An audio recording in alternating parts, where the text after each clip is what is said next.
Welcome to this episode of Movies You Want to Watch. I'm your host, Gina Jordan.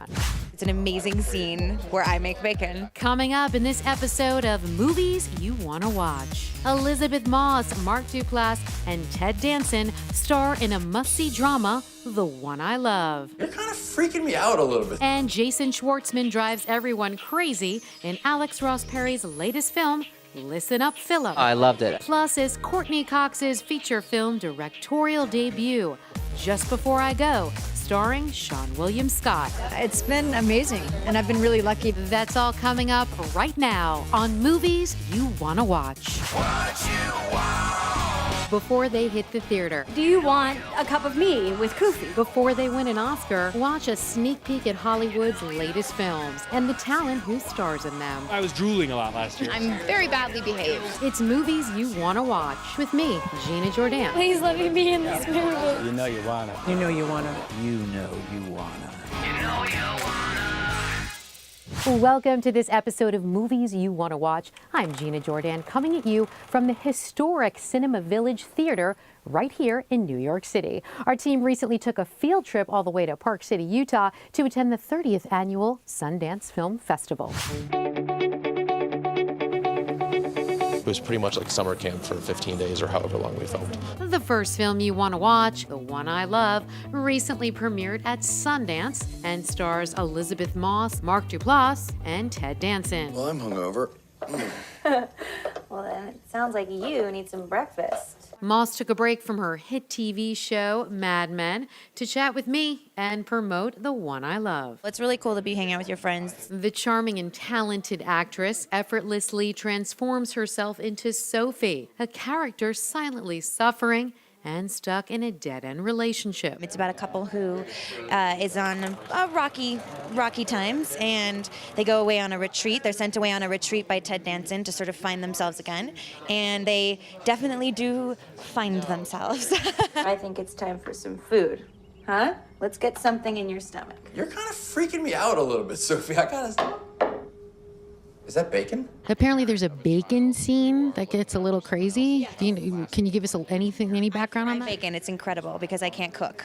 So it's an amazing scene where I make bacon. I bet you if you put your mind to anything, you could do it. I'm sure you could cook if you wanted. Not cooking. It's not going to happen.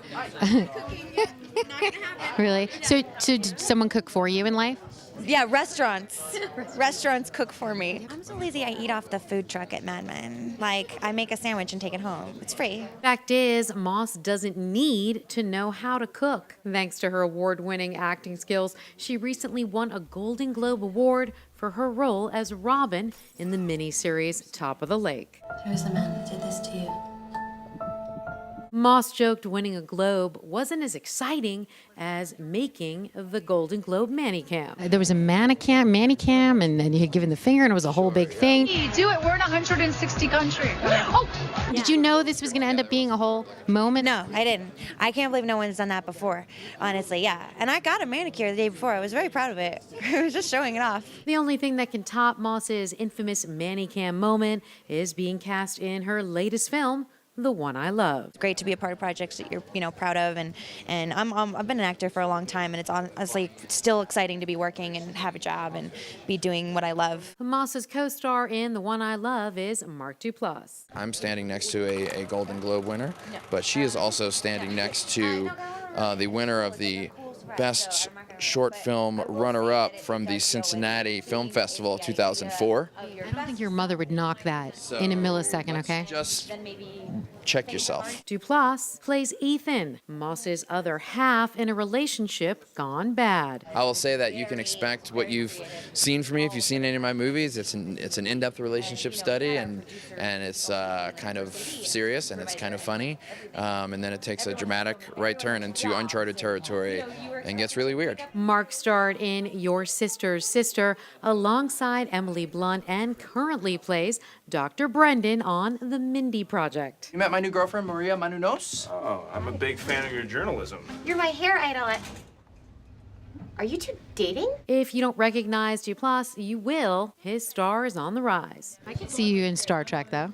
Dude, Really could. Come on. no idea. Action. Look at that face. I need to find out what about my face makes you feel like it's Star Trekian, because I'm super fascinated by this. I Yeah. think it's your almond-shaped eyes, a little bit. I have almond-shaped eyes, and I'm going to be on Star Trek.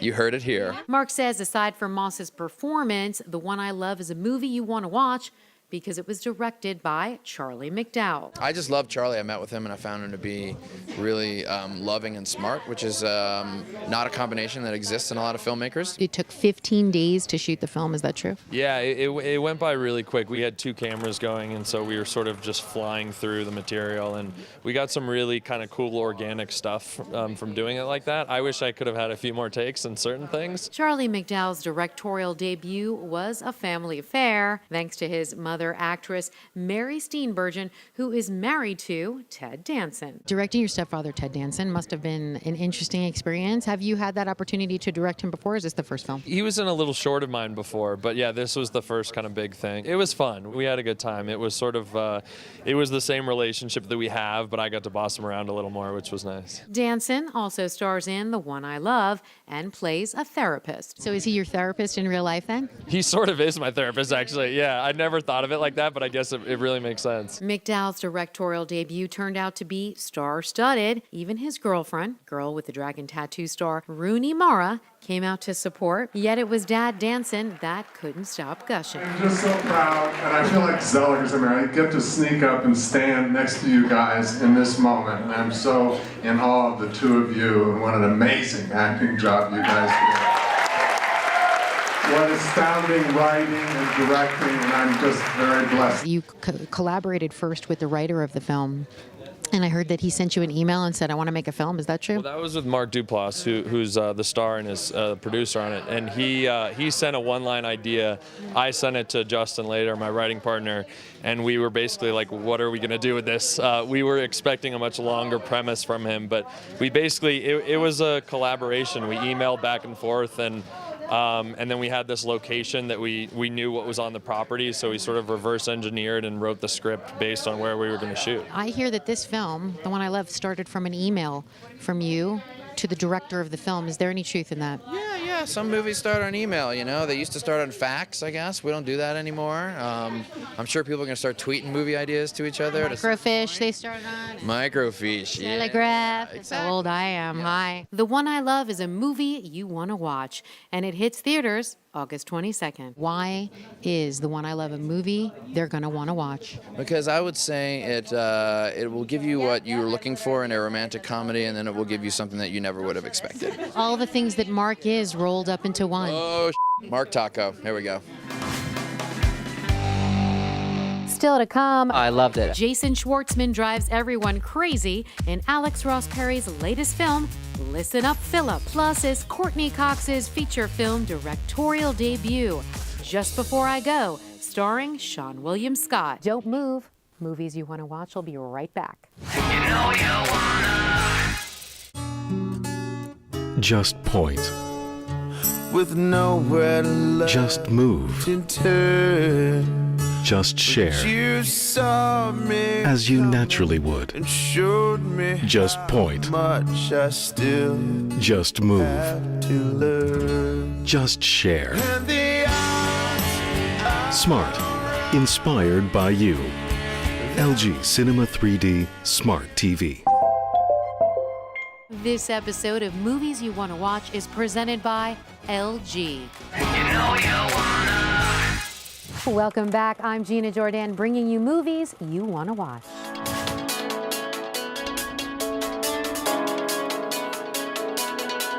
This next film recently premiered at the Sundance Film Festival.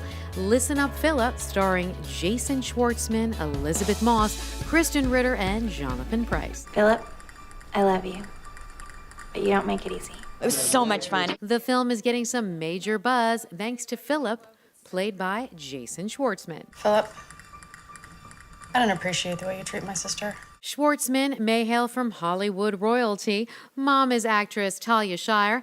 Uncle, the Godfather director himself, Francis Ford Coppola. Cousin, Oscar-winning director Sofia Coppola. Yet it's Jason's genuine talent and down-to-earth charm that's earned him the respect of his Hollywood peers. Is that Jason? Is that Jason Schwartzman? The drama Listen Up, Philip is directed by Alex Ross Perry and follows Philip, a self-absorbed writer, as he sets out on a quest to finish his latest novel, tormenting everyone in his path. Jason plays a young, miserable guy whose second novel is about to bring him more success and accomplishment than he ever thought he would have. And that's the point at some people's lives where they become very satisfied and they think that they've made it, and he's just miserable. He's very, very broken about it. And the film uses that as a starting point to explore the miasma of misery that Philip causes to people throughout the span of about a year. Schwartzman, whose first role was the lead opposite Bill Murray in Wes Anderson's Rushmore, wasted no time signing on with director Alex Ross Perry. How was it to work with Alex on this film? Oh, I loved it. I mean, after I met him, we had dinner together, and about 3 minutes into hanging out with him, I knew that we were going to work together. I think we just kind of saw eye to eye on things, and the things that we didn't see eye to eye on were interesting. Like, I was like, interesting. I didn't think about that way. While on location shooting the film, Schwartzman found time to entertain the cast and crew. We heard that you also are a musician at heart. You play the guitar on set. Well, I have a band called Coconut Records. I make music and write it and record it and put it out. And for me, it's like the ultimate way to spend the time. Way out west, where the air is clean. Krysten said she enjoyed it because you were able to actually perform a little bit on set. Well, I think that playing music is very relaxing, and I think it's nice to be relaxed on set. Krysten Ritter admits she is a fan of Jason's other favorite pastime, making music. He's always singing. On the ride into work, we'd share a van ride together, and he would bring his guitar and play guitar in the van. You know, before Coconut Records, Phantom Planet, which was huge, and Coconut Records, I mean, if you don't own it, go buy it. It's fantastic. I hope that everybody knows this about Jason already, but he is the loveliest human being to ever walk the earth. He's so talented. He's so funny. He's just has such amazing positive energy. Ritter admitted working alongside Schwartzman was a great project, starring on the hit TV series Breaking Bad. Well, then why should we do anything more than once? Should I just smoke this one cigarette? Maybe we should only have sex once if it's the same thing. I love being on a TV series because I enjoy the camaraderie and the family that you create. But I also love independent filmmaking for the exact same reason, because you're not there for any other reason than, for the work. It's not about the glamour or hair and makeup. It's just about doing the work and moving quick and being a team player. So in that sense, it's kind of the same thing. Krysten has no problem pumping up her co-stars, but the actress is much more modest when it comes to her own acting skills. Do you like to watch yourself on the big screen? God, no. None of us do, right? I need to watch it by myself, usually just to deal with it, because I think I'm way cooler in my head than I am on. Whenever I see myself on screen, I'm just oh my God. I'm sorry you don't feel well. It's not going to break my spirit. I'm still having fun. Sir Jonathan Pryce also earned the respect of his castmates. The living legend plays Ritter's father, Ike Zimmerman, in Listen Up, Philip. He's a real amazing actor and someone I look up to deeply. It was fun to work with him. He's a legend in my eyes. Philip, I really liked your new book. I play Ike Zimmerman, who's Jewish? He is Jewish. So it's an MOT with an accent. You had to get rid of that accent for this then, didn't you? I play American.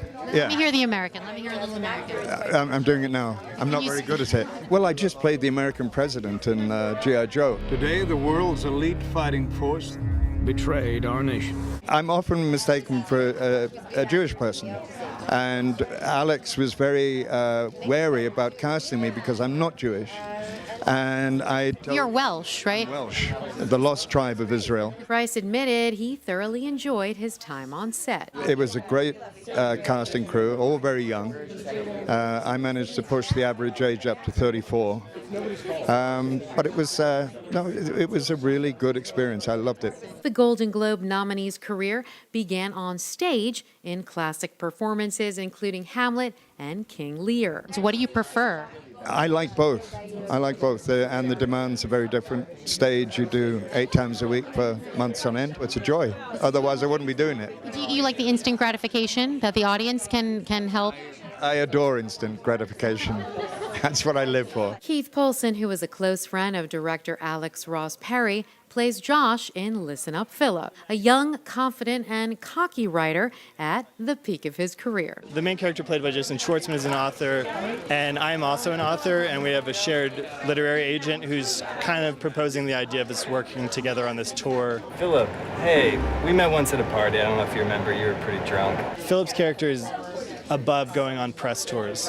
My character is totally on board with going on press tours. So this idea comes up like, all right, if Philip's not going to go on his own press tour, maybe he can come out with me and like travel the journeys together. So what was it like to work with Jason and Alex as a director? It was really great because like one of the scenes that we worked on, it kind of got really opened up for improvising, where we made a scene basically about twice as long. And I don't know, Jason's just like super quick and like sort of, that's just exciting, I think, as an actor to work with somebody that, like, in order for the scene not to collapse, you have to be sharp.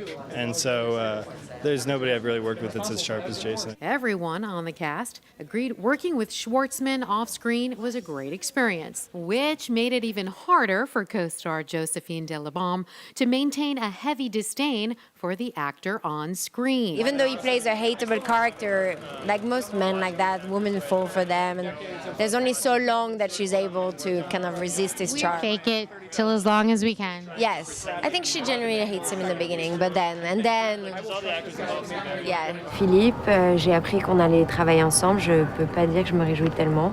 Tell us a little bit about your character's name and your character. So she's called Yvette, and she's an English professor, ironically. And they made me sound even more broken than this, imagine. Why do you think this is a film people are going to want to watch? I think it's important to celebrate independent filmmaking. Anytime somebody gets out there and does something for a low budget, it's really hard. It's really hard to make a movie. And we should just support and celebrate each other. Listen Up, Philip is a movie you want to watch and hits theaters this fall, October 17th. I don't know if we're on the same page anymore. But I'm trying.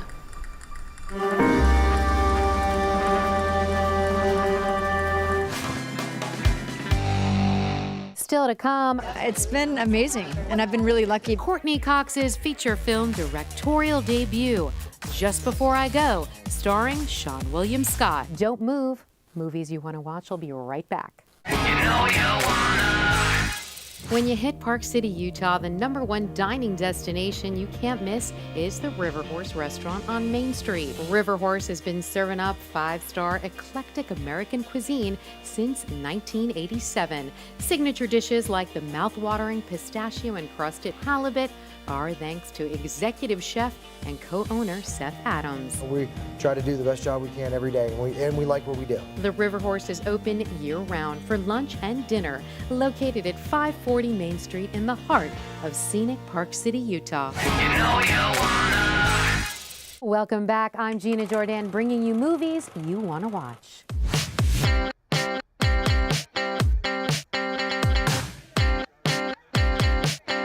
Just before we go, take a look at our next movie you want to watch, Just Before I Go. Actress Courteney Cox's feature film directorial debut, which stars Seann William Scott, Garret Dillahunt, Kate Walsh, ex-hubby David Arquette, and daughter Coco. It'll make you laugh, it'll make you cry. Cox is best known for her role as an uptight perfectionist, Monica Geller in the 7-time Emmy Award-winning series Friends. So I don't have to sing, and I can just sit there and pass judgment on others? While drinking.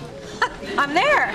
The actress has gone on to star in several films, including the Scream series, where she met now ex-husband David Arquette. It's all over the internet. It is? Cox returned to her television roots for her most recent series, Cougar Town, where she plays Jules, a wine-loving divorcee and mother who gets by with a little help from her friends. And Grayson and I are like pools. We're still sticking our toes in each other. Grossest thing I've ever said. The Golden Globe nominee took a break from television to make her feature film directorial debut with Just Before I Go, a film she believed in so much she funded the entire project herself. I think it's a wonderful film. The actors are terrific. The music's amazing. Cox joked that the most strong-willed talent on set was her 10-year-old daughter, Coco Arquette. She's a little hard-headed, doesn't take direction because she thinks she knows what to do. And I had to say, all right, and she was right. In the film, Coco plays daughter to her real-life dad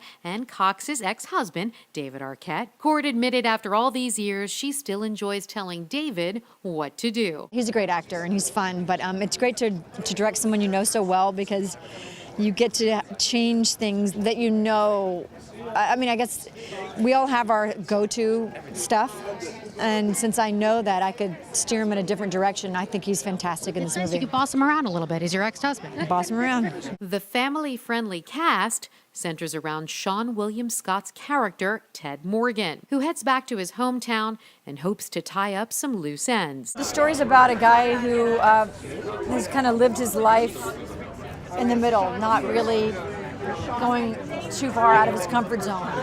And enough things happen in his life, the final straw being his wife leaving him, that makes him think that he'd like to end it all. So he decides to go back to his hometown, and when he does, he realizes that everyone has problems. We're all facing struggles, and he kind of gets out of himself and is able to help other people. Cox saw past Scott's signature Stifler character and ultimately cast the American Pie and Old School actor in a more serious role. He really wanted to do it, and he just connected to the material, and it's something he's never played before, but it's much more like himself than any other thing he's played. So when I sat with him, he really made me believe that he'd be the only person, and I think he did a great job. Seann said he instantly knew he had to work with her. I think the moment that Courtney and I met, I had a real clear idea of why I thought I could be great for it, you know, just what I can offer and how I saw the part, and we really connected right away. You always hear that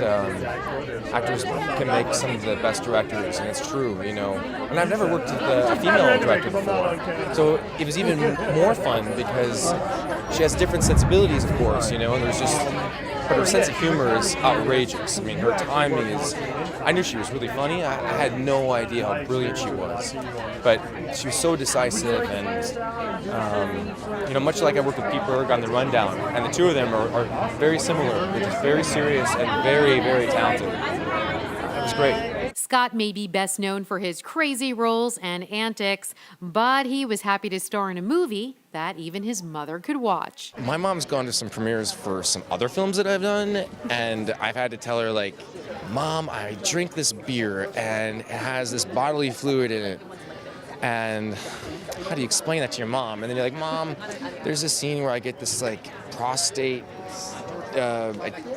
ejaculation, like, you know, it's pretty naughty, the kind of things that I've done. So this time I can say, I'm a good guy in this, Mom. I don't do any weird stuff. Other people do. I can't. Do it. Just do it. Do it, you or I swear to God, I will make you collect my... God! Me! In the film, Scott's ridiculously arrogant brother, Lucky Morgan, is played by Garret Dillahunt. You play the jerk older brother, is that true? I didn't say it like that. I play his older brother. I didn't mean for him to be a jerk.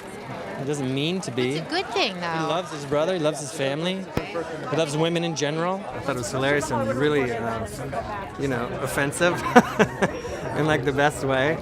And yeah, I just thought it was a kind of character I hadn't gotten to do much, so I wanted to try it. It's no surprise Dillahunt nabbed the role of Lucky with that award-winning smile. Hey! You have the best teeth. Look at those teeth. Gorgeous. I don't know. I haven't been to a dentist in years. Years? Well, you did something. Brushed. What do you brush with? Do you want to... I think it's just contrast with my ruddy skin. Courtney says it was his previous work on Tall Hot Blonde that ultimately landed him the part. She said that she wants you to be in every one of her projects, so what did... Yeah, she says that, but I don't know. It was okay. Why is that? What'd you do? No, she's great. We worked together once before on this movie called Tall Hot Blonde, and I play a vastly different character than in here. And we just got on really well, and I think she's really good. You know, I didn't know her before that, and so I didn't know what she was going to be like.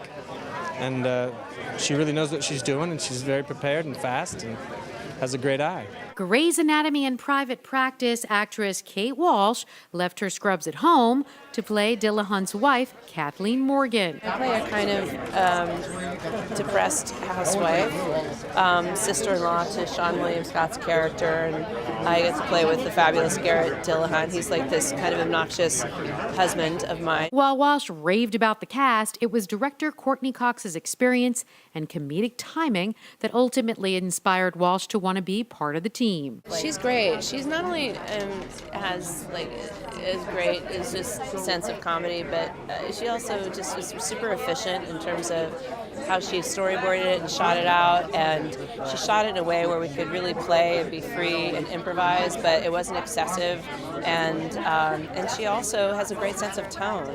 And this is a really, I think one of the things that makes this film super unique is even though it's an R-rated comedy, it has these very poignant moments in it and real relationships that are revealed and unfold and family dynamics. So you get both, which I don't think has ever been done with an R-rated comedy.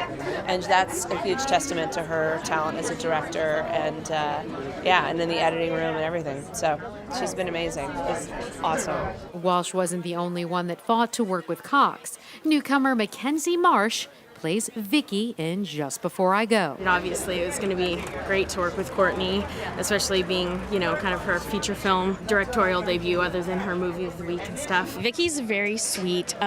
She was the skinny, hot, popular girl in high school. And then, in the last several years, after 5 kids, put on that, baby weight 5 times further than she wanted to. And she really became kind of the stereotypical, I hate saying that, but the stereotypical heavy-set girl that just struggles with knowing that she's beautiful and knowing her worth. And and so I feel like she kind of goes through this moment of not trying to figure out who she is.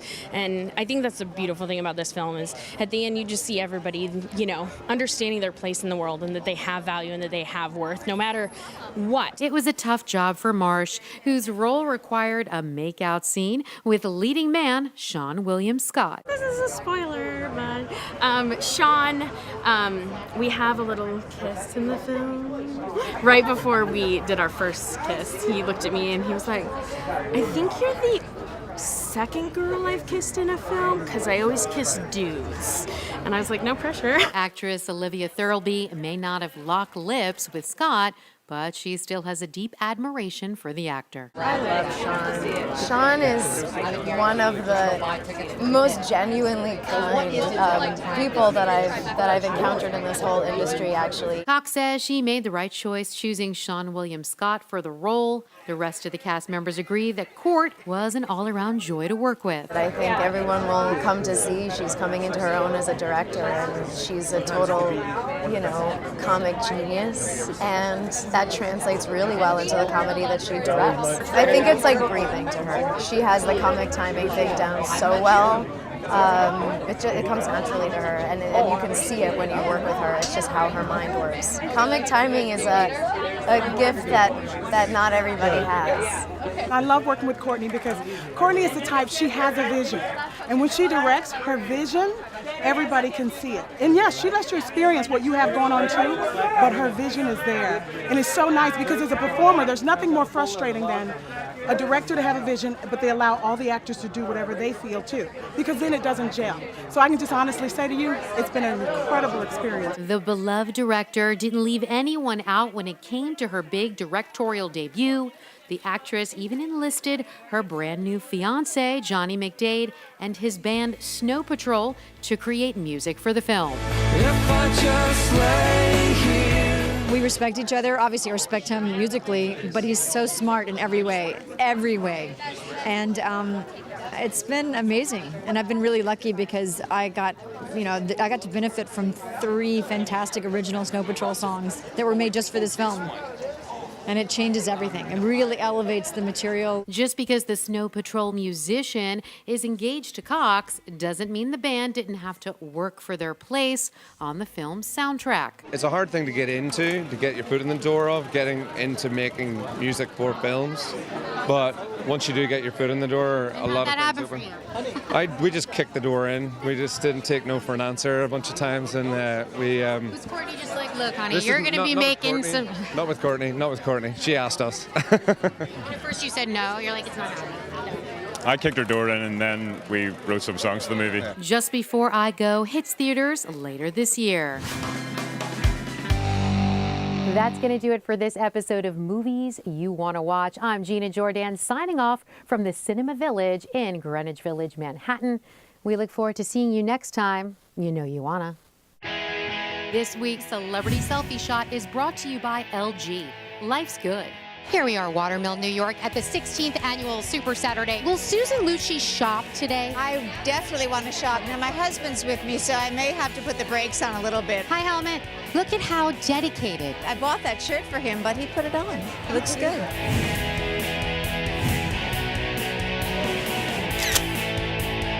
This is a beautiful way to take a break.